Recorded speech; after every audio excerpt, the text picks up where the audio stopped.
तो आज के इस टॉपिक में हम चर्चा करने जा रहे हैं भोजन व मानव स्वास्थ्य। भोजन और मानव स्वास्थ्य के बारे में हम आज के इस टॉपिक में चर्चा करेंगे। भोजन का मतलब हम यहाँ लगा सकते हैं पोषण से, और पोषण क्या होता है यानी न्यूट्रिशन क्या होता है। न्यूट्रिशन किसी सजीव को मिलने वाला वो पोषक है या वो पदार्थ है जिसके अंदर सारे के सारे पोषक तत्व उपलब्ध हो। यानी अगर किसी व्यक्ति को या किसी सजीव को ऐसा भोजन मिल रहा हो जिसके अंदर सारे के सारे पोषक तत्व उपलब्ध हो। तो विद्यार्थी देखो, एक चीज मैं आपको पहले बता दूं कि भोजन के अंदर जो महत्वपूर्ण घटक है वो कार्बोहाइड्रेट, वसा और प्रोटीन है। ये इंपॉर्टेंट घटक है भोजन के। उसके अलावा भोजन के अंदर खनिज पोषक तत्व, विटामिन, जल और फाइबर से ये भी हमारे भोजन के घटकों के अंदर है।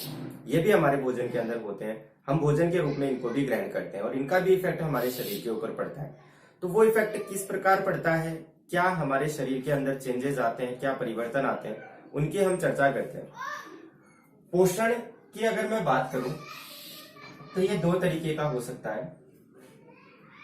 अगर पोषण की, हम न्यूट्रिशन की चर्चा करें तो अगर सारे के सारे पोषक उपलब्ध हैं, सारे पोषक तत्व हैं, तब तो हम उसको क्या कह देंगे, अच्छा पोषण है या सुपोषण। सारे के सारे पोषक तत्व उपलब्ध हैं तो आप उस भोजन को कहेंगे संतुलित।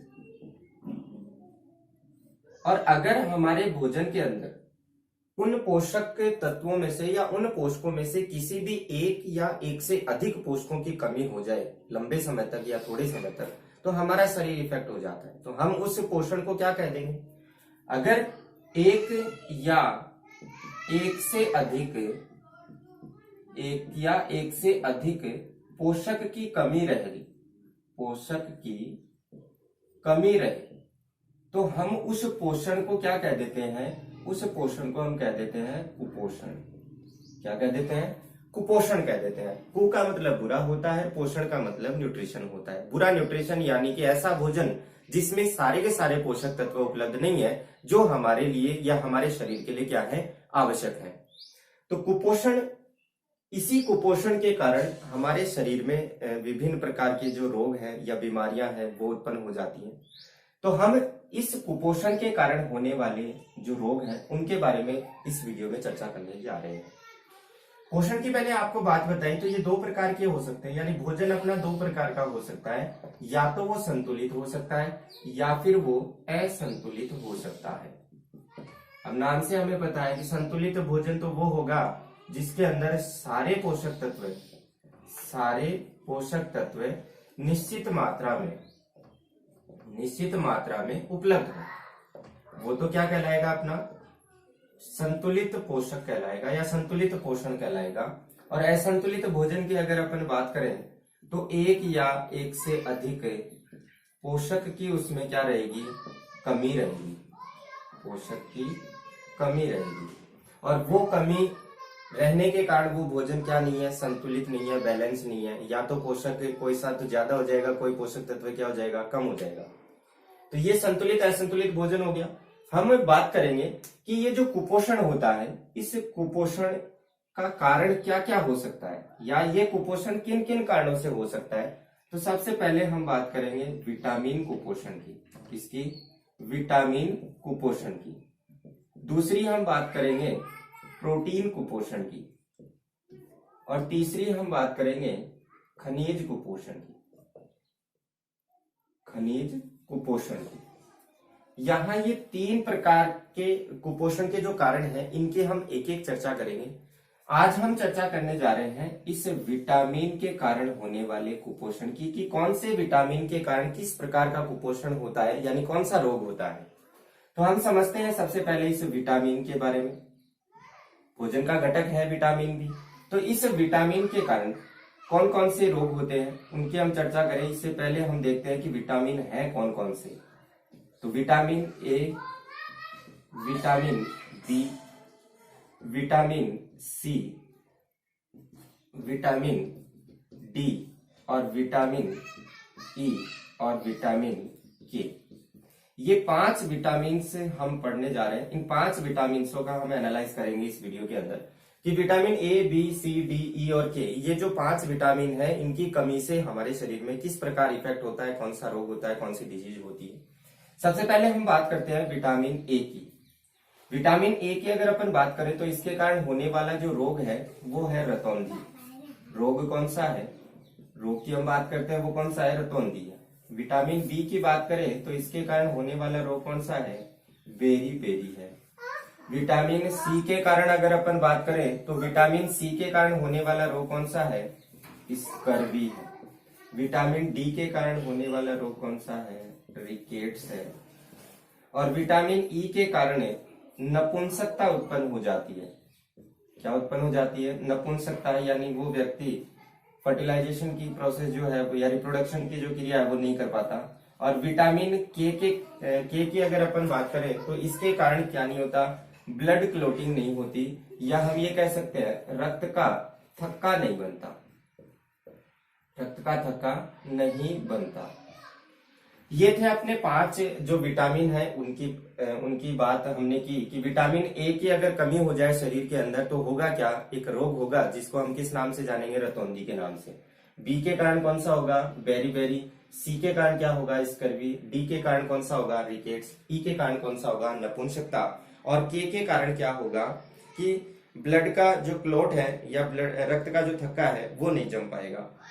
अब अगर हम इस इन विटामिन्सों की अगर रासायनिक नामों की बात करें तो रासायनिक नामों के अंदर हम सबसे पहले बात करते हैं विटामिन ए। विटामिन ए का रासायनिक नाम यहां मैं लिख देता हूं, रासायनिक नाम। विटामिन ए का रासायनिक नाम क्या होता है, रेटिनॉल होता है। क्या होता है विटामिन ए का रासायनिक नाम, रेटिनॉल होता है। विटामिन बी का थायमीन होता है। अब यहां आप ध्यान रखें, यहां विटामिन बी जो है उसके टाइप्स फिर अलग अलग है। ये जो थायमीन है ये उन्हीं टाइपों के अंदर एक का रासायनिक नाम है। विटामिन सी की अगर मैं बात करूं तो इसका रासायनिक नाम होता है एस्कॉर्बिक एसिड।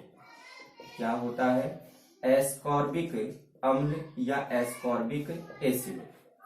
फिर अपन बात करते हैं विटामिन डी की, तो विटामिन डी का नाम होता है कैल्सीफेरॉल। विटामिन डी का रासायनिक नाम क्या है, कैल्सीफेरॉल। और विटामिन ई का रासायनिक नाम है टेकोफेरॉल। विटामिन ई का रासायनिक नाम क्या हो गया, टेकोफेरॉल हो गया। और लास्ट जो अपना बचा वो बचता है विटामिन के, जिसका रासायनिक नाम है फिलोक्विनोल। इसका रासायनिक नाम क्या हो जाएगा, फिलोक्विनोल। ये इनके रासायनिक नाम हो गए। ये जो विटामिन थे इनके रासायनिक नाम और इनके द्वारा होने वाले रोगों के बारे में हमने इस वीडियो में चर्चा की। उम्मीद करता हूं कि आपको ये रासायनिक नाम और रोग याद करने में कोई समस्या नहीं होगी। फिर भी अगर मैं एक छोटी सी ट्रिक आपको बताऊं कि इन विटामिन्सों के रासायनिक नाम कैसे याद किए जाए, तो उनके लिए मैंने एक छोटी सी ट्रिक बनाई। अगर आपको पसंद आए ये ट्रिक विटामिन के रासायनिक नाम याद करने की, तो प्लीज कमेंट बॉक्स में जाके कमेंट जरूर करें और बताएं कि ये ट्रिक कैसी लगी। तो मैं बात करता हूं इन विटामिन्सों के रासायनिक नाम को याद करने की ट्रिक की। तो ये एक मारवाड़ी ट्रिक है, यानी मारवाड़ी भाषा में अपन ये कहते हैं, राजस्थानी जो भाषा है वो बड़ी ही अद्भुत है। एस के टॉफी थारे, एस के टॉफी थारे, कि आपकी बार टॉफी तुम्हारे है। कैसे, अब देखो, एस के का मतलब क्या हो गया, एस्कॉर्बिक। एस के का मतलब क्या हो गया, एस्कॉर्बिक एसिड। टो का मतलब क्या हो गया, टोकोफेरॉल।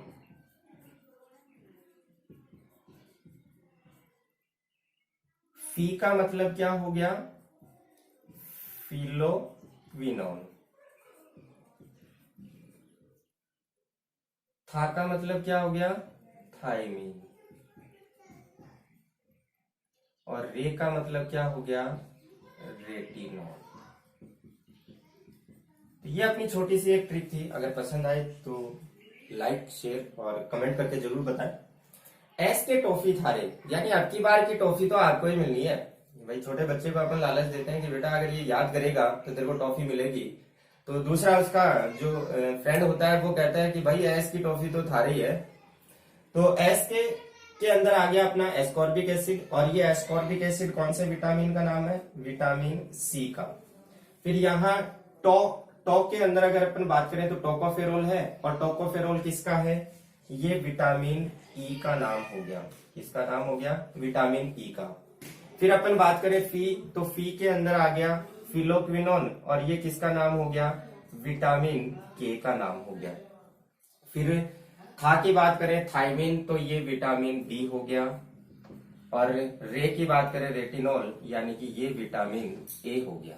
तो ये हो गए अपने 5 विटामिन जिनकी अपन ने अभी चर्चा की थी। इसके अलावा मैं 2 क्वेश्चन आपको और बता देता हूं, जो कि मोस्टली एग्जाम्स के अंदर, चाहे आप किसी भी एग्जाम की प्रिपरेशन कर रहे हो, चाहे कॉम्पिटिटिव एग्जाम हो, चाहे नीट की एग्जाम हो, 2 क्वेश्चन है जो विटामिन के ऊपर अक्सर पूछे जाते हैं। एक तो ये पूछा जाता है कि वसा में घुलनशील, इसमें वसा में घुलनशील विटामिन कौन से हैं? वसा में घुलनशील विटामिन। और दूसरा क्वेश्चन ये पूछा जाता है कि जल में घुलनशील कौन से हैं? जल में घुलनशील कौन कौन से विटामिन है? तो इसको याद करने के लिए सीधा सा है, वसा में घुलनशील के लिए आप एक शब्द याद रखें, कीड़ा। अब ये कीड़ा क्या है?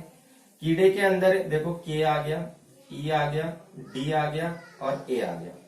या हम इसको याद ऐसे भी कर सकते हैं, विटामिन ए, डी, ई और के, ये विटामिन तो क्या है? वसा के अंदर घुलनशील है। और शेष जो बच गए बी और सी, ये विटामिन क्या है? जल के अंदर घुलनशील है। तो ये 2 क्वेश्चन आपको मोस्टली याद रखने हैं, क्योंकि कॉम्पिटिटिव एग्जाम के अंदर यही वो 2 क्वेश्चन है जो मोस्टली पूछे जाते हैं कि जल में घुलनशील कौन सा है, वसा में घुलनशील कौन सा है।